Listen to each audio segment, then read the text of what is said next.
నమస్తే, welcome to Leo. ఇప్పుడున్నటువంటి కుర్ర హీరోలు ఎవరైతే ఉన్నారో మహా అంటే SSMB 29 కావచ్చు, లేదా RC17 కావచ్చు, ఇలా మహా అంటే 30 సినిమాల లోపే మనం చూస్తూ వస్తున్నాం.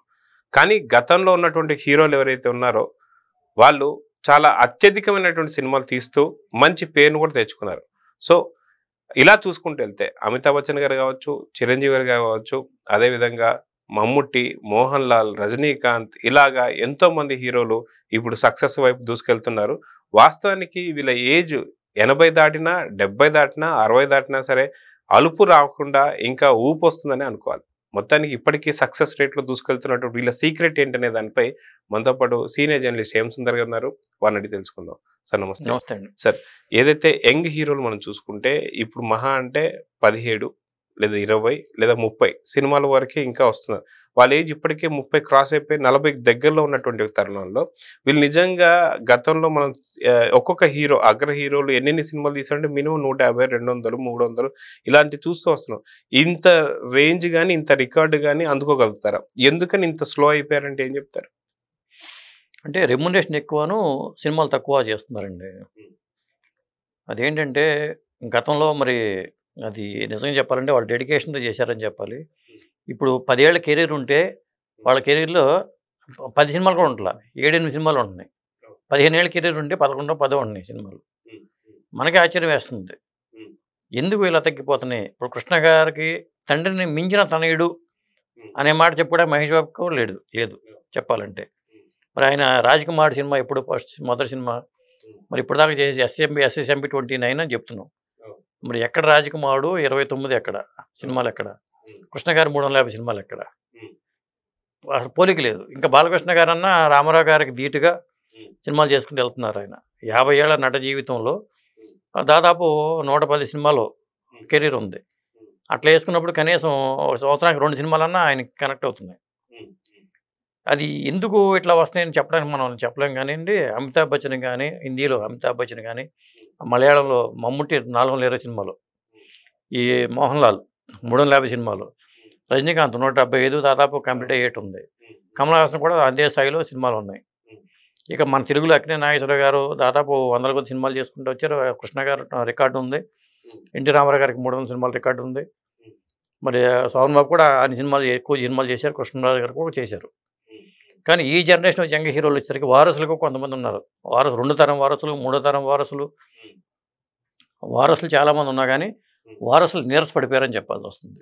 ఇప్పుడు చిరంజీవి గారు తీసుకుంటే దాదాపు 157 సినిమాల దాకా చిరంజీవి గారి కెరియర్లో ఇప్పుడు మనకు కనిపిస్తూ వస్తున్నాయి.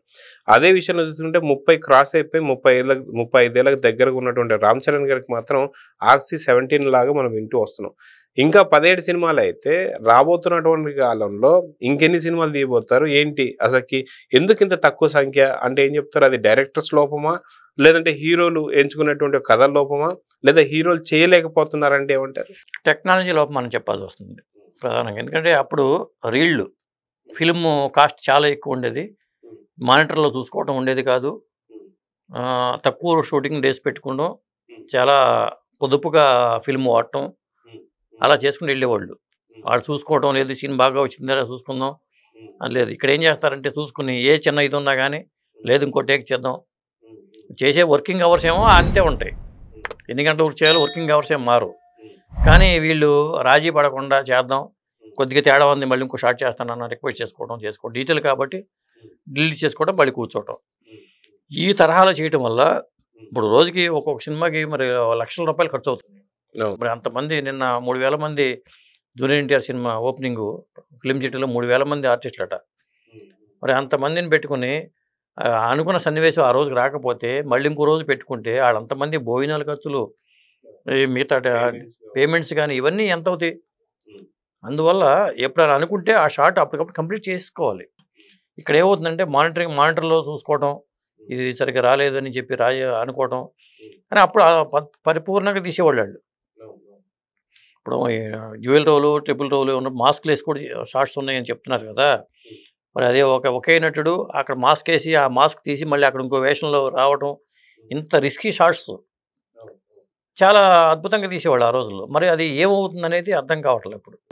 అయితే గతంలో మనం చూసుకుంటే కృష్ణ గారు కావచ్చు, అదేవిధంగా మనకి రామారావు గారు కావచ్చు, నాగేశ్వరరావు గారు కావచ్చు, ఒక రోజులో 2-3 సినిమాలు పెట్టుకొని షెడ్యూల్ పెట్టుకొని ఒకే స్టూడియోలో ఇక్కడ ఒక్కొక్క షెడ్యూల్ అంటే మార్నింగ్ ఈవినింగ్ ఇట్లాంటి షెడ్యూల్ పెట్టుకొని యాక్ట్ చేసిన సంగతి మనకు అందరికీ తెలిసింది.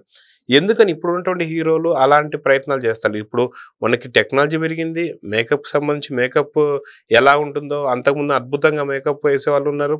ఇంతమంది ఉన్నా సరే ఒకేసారి 2 సినిమాలు చేయలేకపోవడానికి ఒక్క హీరో కూడా కనిపించడంలా. ఎందుకంటే ఏం చెప్తారు? అంటే అసలు షిఫ్ట్లు అనే సిస్టమే లేదు. ఒకటి ఒక కాల్ షీట్లు ఇచ్చేసారంటే ఇక ఆ సినిమా కోసమే కేటాయిస్తున్నారు, ఇంకొక సినిమా చేయట్లా. అంటే ఆ పాత్రలో ఉండిపోదాం అనుకుంటున్నారేమో. మరి 4 విభిన్నమైన పాత్రలు పోషిస్తూ ఒకే రోజు అన్ని పాత్రలకు పరకాయ ప్రవేశం చేసిన నటుల్ని మనం నిజంగా చెప్పాలంటే అవతార పురుషులనే అనుకోవాల్సి వస్తుంది. మరి నిజంగా ఒక పక్క పౌరాణికం చేసుకుంటూ వెళ్ళిపోయి ఇంకో పక్కన ఇంకొక సినిమా చేసుకోవటం అంటే అది మామూలు విషయం కాదు. మరి డైలాగ్ ఇది మాడ్యులేషన్లో కూడా తేడాలు వచ్చేస్తాయి. అవి ఇది చేశారు, ఆ రోజులు చేశారు. ఈరోజు చేయలేకపోతున్నారంటే వీళ్ళ స్టఫ్ లేదని అనుకోవాల్సి వస్తుంది. అది కాకపోతే అప్పుడున్నటువంటి ఎవరైతే హీరోలు ఉన్నారో చిరంజీవి గారు కావచ్చు, బాలకృష్ణ గారు కావచ్చు, లేదా అప్పట్లో ఉన్నటువంటి అమితాబ్ బచ్చన్ గారు ఇప్పటికీ 83 ఏళ్ళు వచ్చిన తర్వాత కూడా ఆయన నటిస్తున్నారంటే అది ఒక గ్రేట్ అని కింద చెప్పుకోవాలి. అయితే ఇప్పుడు ఇలాంటి వాళ్ళందరూ కూడా ఒక శిక్షణా తరగతులు పెట్టి కుర్ర హీరోలకి అప్పట్లో మేము ఇలా చేసేవాళ్ళం అని చెప్పి ఓ యంగ్ డైరెక్టర్స్ కావచ్చు, ప్రొడ్యూసర్స్ కావచ్చు, వీళ్ళందరికీ కొన్ని క్లాసులు తీసుకుంటే నిజంగా ఇండస్ట్రీ కొంచెం బాగుపడుతుందేమో అని చెప్పి అనుకోవచ్చు. ఏం జరగదండి. పాత ఒక రోత కొత్త ఒక వింత అంటారు. ఇప్పుడు మీకు చేదస్తాం పాత వాళ్ళు అంటారు. అదే నోటితోనే ఓల్డ్ ఈజ్ గోల్డ్ అనే వాళ్ళు కూడా ఉన్నారు. ఓల్డ్ ఈజ్ గోల్డ్ అనే మాట ఎప్పటికీ ఎవర్ గ్రీన్. కాబట్టి ఇక వాళ్ళు అయినా అందుకనే వాళ్ళు ఇప్పటికీ కూడా ఈ వయసులో కూడా వాళ్ళ సినిమాలు జనాలకి ఆదరిస్తున్నారు. క్రేజ్ తగ్గట్లా. అమితాబ్ బచ్చన్ సినిమా చేసినా, రజనీకాంత్ సినిమా చేసినా, పెద్ద హీరోలు సినిమా చేస్తే ఓపెనింగ్స్ తెలిసిపోతుంది. అదే ఇప్పుడు మనోళ్ళు నేను తోపులు అనుకున్న హీరోలు, యంగ్ హీరోలు పోని మిడిల్ రేంజ్ హీరోలు ఓపెనింగ్స్ చూస్తే జనాలు రావట్లా. మీరు అదే ముసలి హీరో 70 ఏళ్ల హీరో వచ్చినా కానీ అప్పుడు ఎన్టీ రామారావు గారిని, అక్కినేని నాగేశ్వరరావు గారు ఎలా ఆదరించారంటే ఇలాగే ఆదరించారు. వాళ్ళ సినిమా వస్తే ఒక పండగ వాతావరణం ఉండేది. అసలు భారీ కటౌట్లు కానీ అసలు ఆ హడావుడి వేరుగా ఉండేది, చర్చించుకుంటూ ఉండేవాళ్ళు. ఇవాళ అదేమి లేదు, చప్పగా ఉంటుంది. దీనికి కారణం ఏంటంటే సినిమాల మేకింగ్ పరంగా నిర్మాణ ఖర్చు కూడా పెరిగిపోతుంది. రెమ్యునరేషన్లకి ఏంటంటే 60 కోట్లు, 100 కోట్లు, 200 కోట్లు రెమ్యునరేషన్లు. ఆ సినిమా నిర్మాణానికి అంత ఖర్చు అయ్యేది కాదు అప్పట్లో.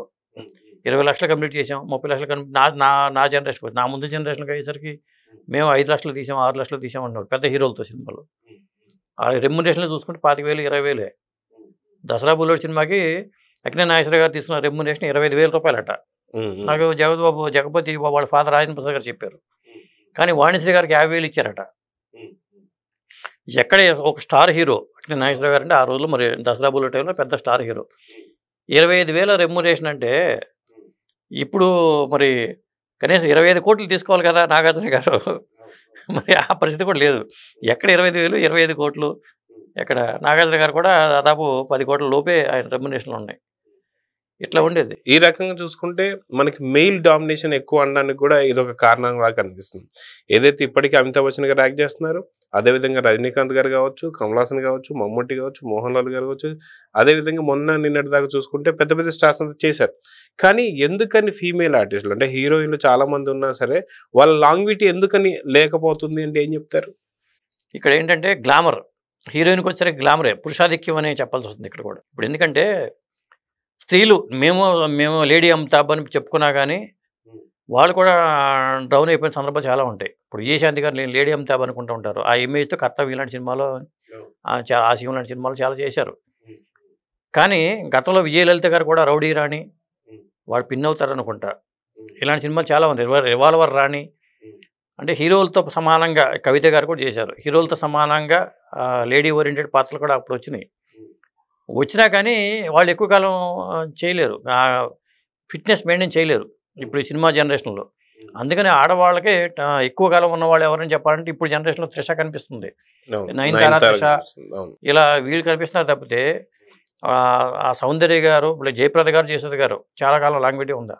అలాగే ఇంకా చెప్పాలంటే మీకు వాణిశ్రీ గారు, మనం చెప్పిన నేను దసరా బుల్లెట్కి ఉదాహరణ చెప్పి 50,000 ఇచ్చారని. ఎన్టీ రామారావు గారికి అక్కినేని నాగేశ్వరరావు గారి కన్నా ఎక్కువ రెమ్యునరేషన్ వాణిశ్రీ గారు తీసుకున్నారంట ఆ రోజుల్లో. ఇది నిజంగా చెప్పాలంటే ఆశ్చర్యంగా ఉంటుంది. ఒక జనరేషన్ వాణిశ్రీ గారు డామినేట్ చేసేసారు. ఆవిడ నల్లగా ఉంటారు. కానీ మా మేకప్లోనో మరి ఆ చీరకట్లో అందం తెలియదు. కానీ ఒక ఆరాధ్య దైవంగా సావిత్రి గారి తర్వాత అంత పేరు ప్రఖ్యాతులు వాణిశ్రీకే వచ్చినాయి. ఎక్కువ కాలం ఇండస్ట్రీని వేయలేరని చెప్పాలి. అయితే ఈ మధ్య కాలంలో కుర్ర హీరోలు ఇంత స్లోగా చేసుకుంటూ పోతే వాళ్ళ కెరీర్కి కూడా ముప్పై అని చెప్పుకోవచ్చు అంటారా? అంతేగా మరి. నువ్వు ఎన్ని సినిమాలు చేసావంటే ఇక మహా అయితే ఒక 25-50తో కంప్లీట్ చేసేస్తారు. ఇక అదే కనిపిస్తుంది.